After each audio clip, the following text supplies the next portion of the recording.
ஆடி மாதம் கடை ஞாயிறு விளக்கு பூஜை.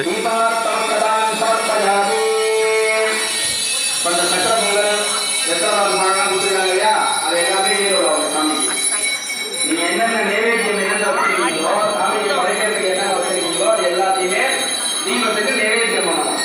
3 தடவை நீர் மணி அடிச்சுக்கிட்டு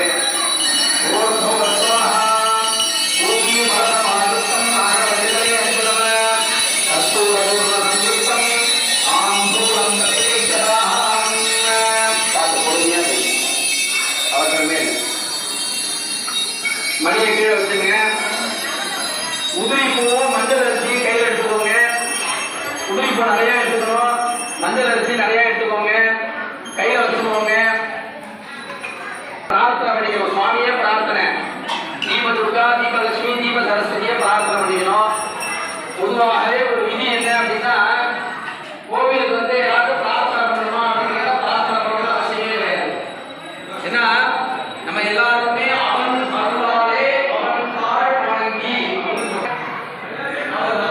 அவன் சிறந்து மரியாதை கொடுக்கிறாரே அப்படின்னா அப்ப அந்த ஆலயத்தை என்ன பண்ணணும் அப்படின்னா, எந்த விதமான சிந்தனை எதுவும் இல்லாம இருக்கிறதே முதல் பிரார்த்தனை.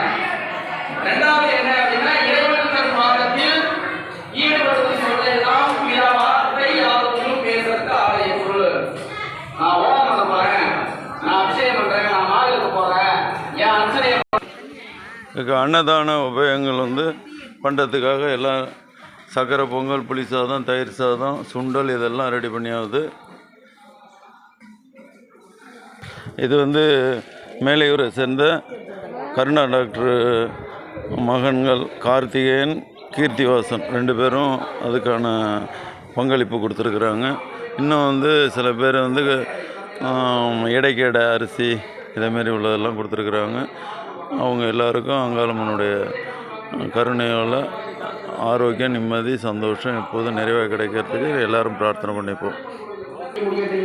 சக்தி கால சாப்பாடாச்சா, சக்தி விரதம் பண்ணியாச்சான்னு சக்தி சக்தி சக்தி சக்தி சொல்லி அந்த பிரார்த்தனை எல்லாத்தையும் போட்டு எங்க போட்டுறோம், அங்க அம்பாட்ட போட்டுறோம். அப்ப அந்த கோவில் எவ்வளவு பிரசித்தமா